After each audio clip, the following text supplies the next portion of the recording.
Le vrai monstre de cette histoire n'est pas celui que tu crois. Ce n'est pas la créature. Ce n'est pas l'ombre. Ce n'est même pas ce qui fait peur à l'écran. Le véritable monstre est beaucoup plus discret. Et surtout, il existe aussi dans le monde réel. Cette histoire est souvent présentée comme un récit d'horreur ou de science-fiction. Un monde sombre, des phénomènes étranges, des menaces incompréhensibles. Mais si on enlève la surface spectaculaire, on découvre autre chose. Une histoire profondément humaine, centrée sur la peur, la perte et l'abandon. Ici, l'horreur n'est pas là pour choquer. Elle est là pour traduire un mal-être. Les personnages, souvent jeunes, sont confrontés à des événements qu'ils ne sont pas censés vivre à leur âge. Ils subissent des ruptures, la perte d'un proche. Et Zézo le rejeta. La différence, l'isolement. Et face à ces blessures, le monde autour d'eux commence à se déformer.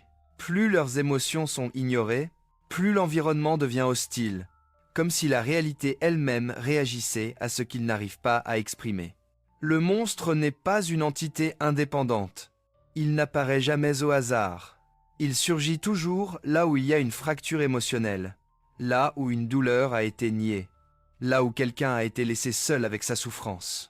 Ce monstre représente une vérité simple. Ce que l'on refoule finit toujours par prendre une forme. La peur devient envahissante. La colère devient destructrice. La tristesse devient paralysante. Le monstre est la matérialisation de tout ce qui n'a jamais été entendu.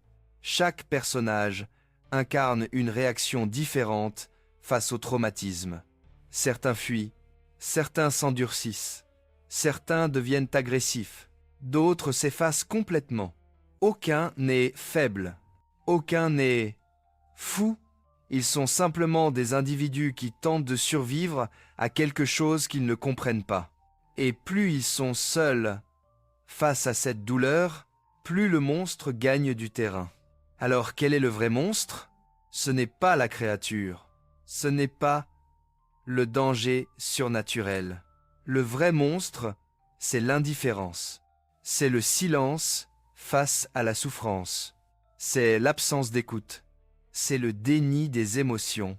Le monstre existe parce que personne n'a pris le temps de regarder la douleur en face. Et tant qu'elle est ignorée, elle continue de grandir. L'histoire nous montre une chose essentielle. Le monstre recule quand le lien humain apparaît. Quand les personnages se parlent, quand ils s'entraident, quand ils acceptent leur vulnérabilité. Ce n'est pas la force qui fait disparaître l'horreur, c'est la connexion. La peur perd son pouvoir dès qu'elle est partagée. Cette histoire nous rappelle que beaucoup de monstres ne sont pas imaginaires. Ils naissent dans le silence. Ils grandissent dans l'isolement. Ils prospèrent dans l'indifférence. Le film ne nous demande pas de vaincre un ennemi, mais de changer notre manière d'écouter les autres. Et toi, selon toi, le vrai monstre dans cette histoire est-il une créature ou ce que l'on refuse de voir chez les êtres humains? Dis-le en commentaire.